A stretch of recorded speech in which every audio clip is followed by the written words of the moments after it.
This is part 25 of A Link Between Worlds, and after, what, 6 parts? 6 parts in low rule? 6 parts in low rule with no dungeon. Finally attacking our first dungeon here. We could have done it a long time ago, but we wanted to pick up some items. And man, some of these names in this game, and this is one thing that's disappointing, is like some of the names are just generic. Like Spirit Boy, you have Fortune's Choice Guy, you have Bomb Shop Guy. Like that's well, there's a couple things that I don't like about this game. There's not many, but that one, come on, Nintendo, some better names a little bit. I agree with you on that. And on top of that, that is a dumb thief. You walk in, you're a complete stranger, and he says, "Oh, you must be a new recruit.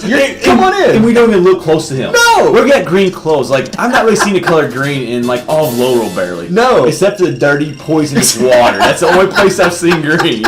So it's just like, I mean, these are some pretty dumb thieves. Yeah, dumb thieves with dumb names. Yeah. Dumb. Imaginative names or whatever. I was trying to spit it out there. Now, I am not normally a fan of like darker dungeons, and to be honest, this is a fairly dark dungeon. It is. I love this dungeon. Yes, I really do like it too, and the theme is just so strong in this place. And I think part of it obviously is a little bit of nostalgia. Yeah, I love for me. I loved Thieves Town in A Link to the Past. It was okay. Like I didn't hate it, but it was just like kind of okay. But like I said, you loved it. But go ahead. Yeah. So then getting to come here and do like it's in the same area. It's got a few of the same concepts. Like you're gonna see, we meet a girl that we have to escort around here in a few minutes. It's like having some of those same concepts. Yeah, I like how you say concepts twice. I know. You sit there thinking of a word and then say concepts again. I was struggling, but it really hits some of those nostalgia buttons pretty hard. Like obviously the same area too as Link to the Past.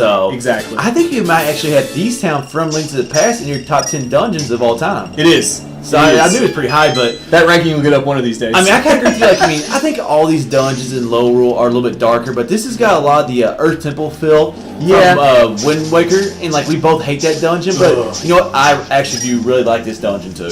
Now get used to fighting those enemies. They're called Zigzags. Zigzags. Yeah, I almost said Karax. No, Zigzag. Zigzags. Yeah, that's what I was trying to. I don't know if we're pronouncing it right. We apologize if we're not. It's not our strong suit. Yeah, it's not the first name we mispronounce in Zelda. So no, but we're gonna be fighting a lot of those guys they're throughout everywhere. the whole dungeon. They really are. And really in this dungeon, I mean, we get a ton of rupees in this dungeon too because we do. It seems like roll. It seems like roll. It seems like low roll kickstart like to get the rupees, like a big time rupees in the dungeons. It really does. It really does. And as we've said, that they will come in very. You thought that guy was dead, didn't you? Yeah, you never know. You ever notice I try to talk when like when something bad's coming up because I know it's coming, and you still catch it every single time. Hey, I'm observing. Yeah, I totally thought that slug Gula was dead. I'm not going to even lie. I'm a big fan, and I know you mentioned that you are too, of the conveyor belts in this dungeon. And well, not right here. Well, right there, I was not a fan of them, but we get it. We get it. But there's a few parts where they're really done in puzzles. Like, I liked this idea. Yeah, I loved it. I loved it. Wasn't very good at it right here, but it was like, I guess it's just something you didn't expect in the Zelda game. I mean, like, you know, we kind of saw this like in the Lantern Mining facility too. Also, yes. Actually, it's the exact same concept. Yeah. But I just like in a 2D game, I was just like, oh wow, conveyor belts. Did not see that coming. And seeing something mechanical like that in low rule is just—it's the same as it was like in Lantern. Where you see this stuff come to life, you're like, where's this technology? And you really don't see that much mechanical stuff throughout low rule, if I remember correctly. No, hardly at all. Or high rule for that. So there must be like a huge power source. Maybe seeing these guys like right above this place, and like since they're fans, like actually their fans still work, but they're getting some power from seeing this guy since they lost it all. Well, it's funny. That's a little bit too deep. That's probably a little bit too deep, but I mean, speaking of generic names, we've met Thief Girl. Yes, I mean, at least give her a name. I mean, come on, it's just like. Well, I think in Link to the Past we had Blind the Thief, maybe. Blind the Thief. Yeah. So, you know, like also similar concept to. See, here's the one thing I don't like about that dungeon in Link to the Past is that nobody knows the real name of it. It's like called Gargoyle's Domain. It's called Thieves Town. You know, a couple other names. I don't know. Blind's Hideout. I mean, it's got names. We've talked about not being fans of escort missions, but I do like they kind of like, you know, did something similar with this girl right here. Me too. They did in Link to the Past. And plus, I think she's pretty well done. I mean, we don't, unlike a lot of other games. We don't have to carry her. Looking at you, Rudo. Yes. A couple other ones too. A couple other ones. We don't have to carry her around. She just Makar, and Medley.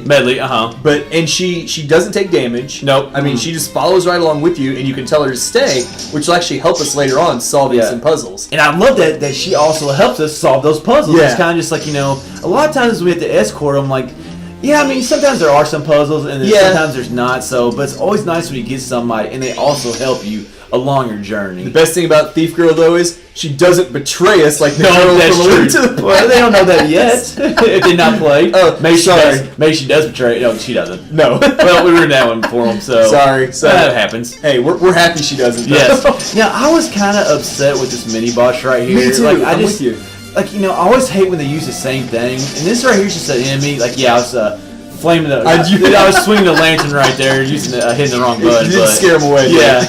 But like, just a very weak mini boss right here, and just I don't know. Like, okay, it's your first. Well, it doesn't have to be your first dungeon in Low World, but I think for most people they play this one first. Yeah. And just like seeing a enemy that you already seen. Exactly. As a mini boss, like, I mean. And I feel like that happens a lot in this. It happened a lot in Hyrule, where it's like, yeah, you're. Well, in Hyrule it kind of makes sense because it's the beginning of the game. That's true. I get that. Yeah. But to win the House of Gales, they had like a different enemy that we never even seen in the game up to that point. It's just nice to have that. So I was disappointed that they went back to just 5 of an enemy you've seen before. You know, numbers do not necessarily make them stronger. You know? Exactly right. Oh, now we're finally getting to her. Yeah, we talked to her a while ago. I know. We had to go beat that mini boss to get the key to set her loose. Yeah. She's gonna be a pretty good company for us. Like I said, she definitely is. And I just love how the theme changes right here. Yes. Like, you know, it sounds a little more dangerous. It's frantic. More, frantic, and so you actually feel like you had to like rush through it. Like, I almost felt like there should have been like a timer right here. That would have been cool. Now this is where we do start getting waves and waves of those enemies coming after us. Zizaks. Thank you. I forgot. And they're paying because if they catch her, they like put her back in the jail cell. I believe, don't they? I'm not sure. I know if they catch her, something happens. Either I think she goes back to her jail cell if they catch her. So you can see on that one, he almost got really close. So you kind of got to defeat them like not a pattern, but you got to kind of circle around her. And defeat all those enemies. You do not want one of those Zizaks to get her. And it's smart what you did too. You walked back away from the middle of the room to get her out of the very center.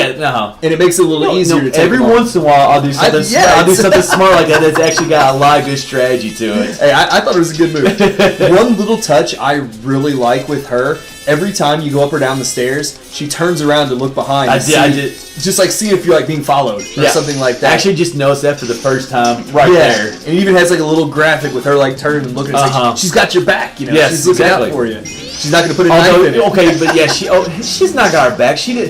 Okay, here's my problem. She can't fight those enemies because, you know, she's lost all her stuff or whatever. Yeah. So what does her looking behind you help you at all? She can warn us. Okay, hey, watch your back. Watch your back. Because I can't do it. Now, here's something random right here is getting water in this dungeon. Like, I agree. Where does this water, like, it's just in this room only, I believe. It's like, where did this come from? I'm pretty sure it is only in this room because I think we actually hit something to drain it. A little further into this room. And I love the concept right there of merging into the wall and knocking that walkway over. Me too. Like, I remember the first time I kind of looked at it for a second. I was like, how in the world does this work? I was like, oh, merging. I just love that, like, you know, the 3D and how they use the merging into the wall right there. Just a nice little look too, where you like pop out and the thing just flops down and like covers the pathway. Agree. It just looks really cool when it happens. But anyways, this will go ahead and wrap up part 25 of A Link Between Worlds.